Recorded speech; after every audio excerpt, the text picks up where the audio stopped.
Hey YouTube, it is community day tomorrow, and as you can see here, Primeape up to the number 2 spot in GBL rankings. So it is getting Rage Fist. We are going to look at the event details, and we're going to see, is this true or is this sort of a false Sims here, and Primeape is not as strong as it looks.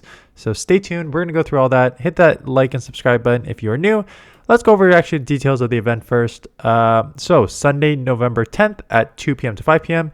Mankey's in the wild. It is getting the move Rage Fist. So Rage Fist is a ghost type move. It is 50 power and increases attack by 1 stage. We'll look at all the details of that in 1 second. Special is 3 times XP for catching, and then your normal 2 times candy for catching, 2 times chance of getting Candy XL when you're level 31 above. So you should, if you're out there grinding for 2 to 3 hours, you should have enough candy and XLs if you want to build this all the way to the top.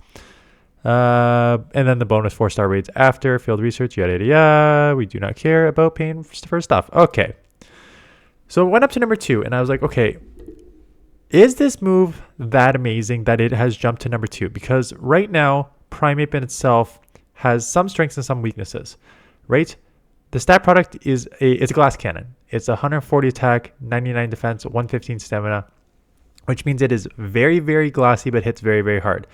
And it already has 2 great moves off the bat, right? It had Karate Chop, which is one of the best fast moves in the game because it has 4.5 energy per turn, which is like one of the fastest energy per turns in the game behind like Lock On, but still does way more damage at 3 damage per turn. So you have a very, very fast energy generating move that actually does damage.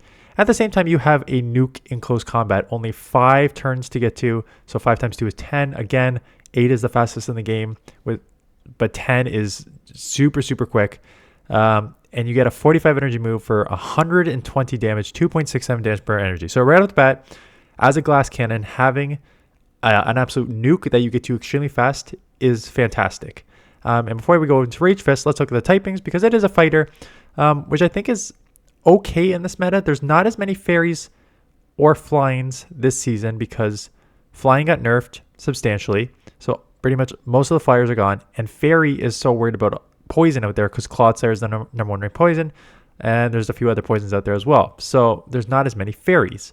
So right at the bat, you're like, okay, and then Psychic is generally just not a great typing. In terms of resistances, Bug, Dark, and Rock, there's some of that, not a ton of that, but there is some of that, so that's kind of nice. But, you know, as a fighter, there is a lot of poison out there, so poison would resist the fighting moves. So take it what you will as the typing. And then we get to Rage Fist. And the first thing I looked at was like, I looked at the energy, I looked at the damage, I looked at the counts, and I looked at the stats and everything. And I'm like, this is going to be bait dependent. You had before you use Night Slash, right? The recommended moveset on this Pokemon before was Karate Chop, Night Slash, close combat. And you needed the Night Slash as you didn't want 2 of the same moves. There's no point of having Cross Chop and close combat.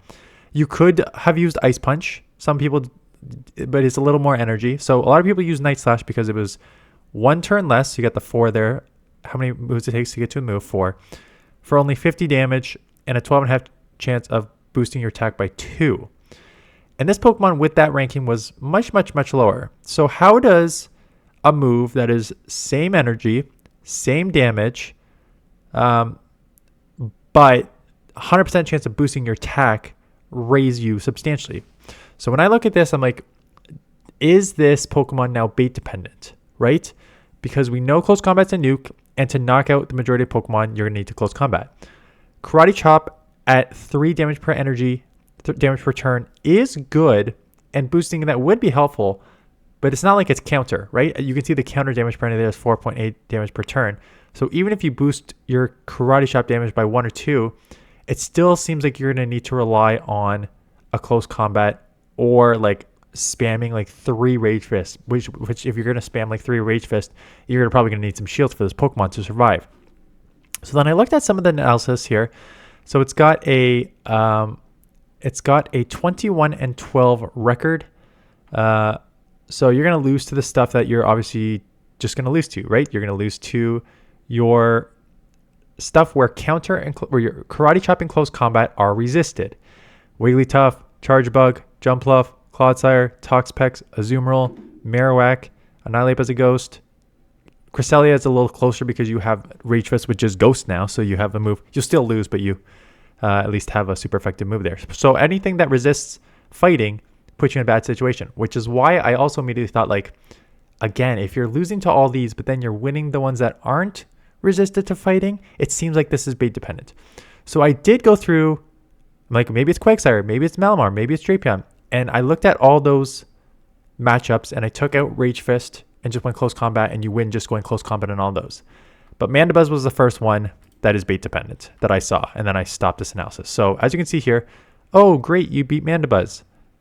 You need to go Rage Fist, and then a close combat. So when you just get rid of close combat, obviously this is going to be resisted, so you're going to lose. Still takes it down to 25, which is quite low. I guess the karate chops do start adding up when you boost it 3 times. Or can you just go close combat and win? And the answer is no, you cannot, because you get one off. They shield one, you get one off, and then they take you out.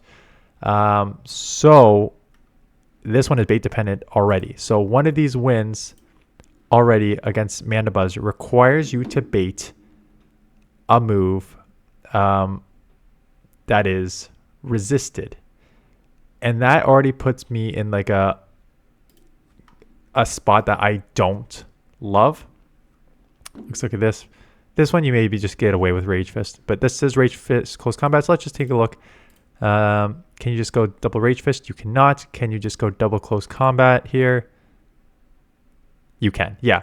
A lot of these wins, you can just go close combat because close combat only takes 5 karate chops to get to, and it's a nuke, right? So being able to just, and that's why Primeape was always still just decent in the rankings, is that you could do just karate chop is a great charging fast move now, and you have a nuke, so you can just like get ready for the double nuke, and then get into like a bulkier Pokemon. That's always what made it strong. So I do think that Rage Fist is a huge improvement because you automatically right off the bat get a same energy and damage that you would use with Night Slash, but now you're guaranteeing yourself an attack boost, and that attack boost is key because it affects everything, right? It affects the karate chop. It affects if you go close combat and make it even more of a nuke, or it even affects if you want to go Rage Fist another time. Now that's buffed, so you can like buff and buff. So this thing could potentially be like either a I don't know about 2 shield machine because you just actually might get outbulked here. So let's take a look at the 21 and 12. Same in the 2 shield, and I think it's just because you get outbulked. But as soon as you start taking that shield advantage, you're going to have a huge improvement here. So 31 and 3 in the 2v1, and probably 30 and 4. I was about to say a bit lower because you're still going to lose to the poisons and stuff here. 30 and 4 in the 1v0. So yeah, and look, now that Mandibuzz win is a loss, and even with a shield advantage, it is now a loss because they're gonna live 1 close combat. It looks like you probably need 2, buff yourself twice, or you're just even gonna get outpaced in the 1 shield here. Yeah, even with shielding and aerial ace, you get outpaced in the 1 shield, right? And this is the glassiness of this Pokemon. So I do think it'll be a great shield advantage Pokemon. Just be aware that there will be some baiting required with this Pokemon. And we'll go from, yeah, so I think it's definitely worth using.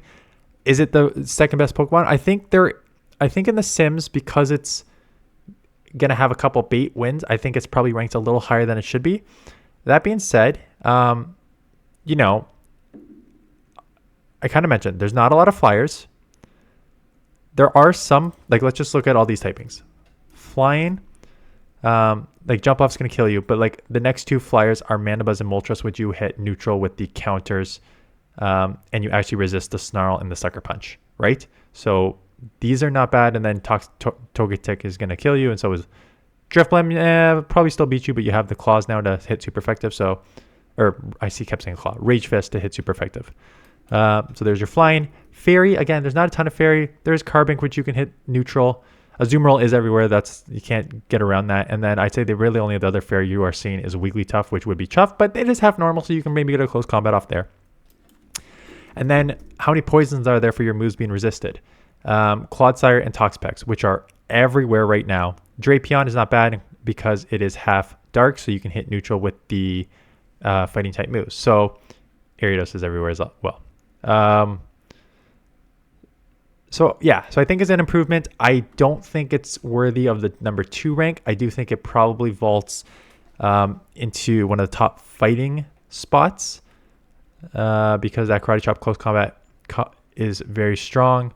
And then there are a lot of things like weak to fighting, right? I just showcased the Diggersby the other day. You have your Dunsparce, which is a safe swap everywhere, and that would be a fantastic matchup because you would resist a rock. So I think that it does have a lot of play in this meta. Another Pokemon that is getting it is Annihilape. And it has basically the same moveset, but now you have to use counter because you do not have Karate Chop. So counter is more damage, less energy. I mean, there's a lot of other things different, like the stat product is more balanced, 123 attack, 106 defense, 137 stamina. So it's more balanced. You have harder hitting fast move, but these moves obviously charge slower. Like again, Annihilape was 4 Karate Chops to a Rage Fist, and this is 6, and this is 8 to close combat as opposed to 5. So they will play much differently. You also, as a ghost typing here, pick up another ghost weakness, but then you come off with some like double resist normal, and then more resistance to fighting and stuff like that there. So its summary is 18 to 15. So obviously not as great. Maybe with this one is a little less bait dependent, but like beating Clodsire, yeah, you can probably just go straight Rage Fest to be Clodsire because it is, that's Ghost. So that's a good pick up there. Dewgong, Toxapex. So you got some good wins, right? Gastrodon. So you got some good wins against the meta because, again, I think that there is a lot of stuff currently weak to fighting in the meta. There's just no fighters around. Like Dewgong, a Sandslash, Dunsparce. I've seen a lot of Licky Lickies come out recently. So Diggersby. So I think these fighters definitely will have play. Just be aware that Primeape is going to be very glassy, need shields, maybe a little bait dependent. Annihilape will be decent, get some of that bulk back, but counter still got nerfed, right? So it's going to be a little worse than what you're used to. But yeah, definitely a GBL event worth playing. So yeah, let me know if you are going to go out and grind this thing, and if you're going to use it. I guess one thing we can also talk about is team building. So how would I team build for this with this Pokemon? I mean, PvPoke is just the best because you can just go down and they will give you team suggestions. Clodsire, Toxapex, Jumpluff, Drapion, Mandibuzz. So why are they doing all these?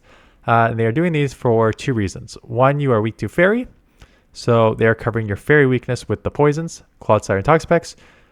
You are also weak to Flying and Psychic. So the best answer to... And I think Poison. I think the other reason you're doing it is because like you're going to have problems with Poison to a certain extent because of your resisted fast moves. So I think one of the main poisons is like Toxapex and Clodsire, and if it's non-Stone Edge non-Stone Edge Clodsire, Mandibuzz has a pretty good matchup there. Drapion can spam and do pretty well against Toxapex. Jumpluff, I get Jumpluff as a flyer, but is also weak to poison, so I don't know if I love that, but it's just a bulky. You'll notice one thing about all these Pokemon except for Drapion. Bulky AF, right? Clodsire, Toxapex, Jumpluff, Mandibuzz. All extremely bulky Pokemon because you need some bulk to offset your glassiness because you will need shields for Primeape. But yeah, that's it. Hope you have a good event, and I'm sure other content creators will showcase this well before I will. I definitely will try this Pokemon out. We'll do a Beyond the Hype style of Primeape, and I can give you my full take on whether it is as strong as it's ranked. My guess is that it's probably a little worse in the 1v1 rankings, it's probably a little worse because we got some bait dependent here, but it should be a strong Pokemon. Anyways, thanks for watching. I'll see you guys in the next one.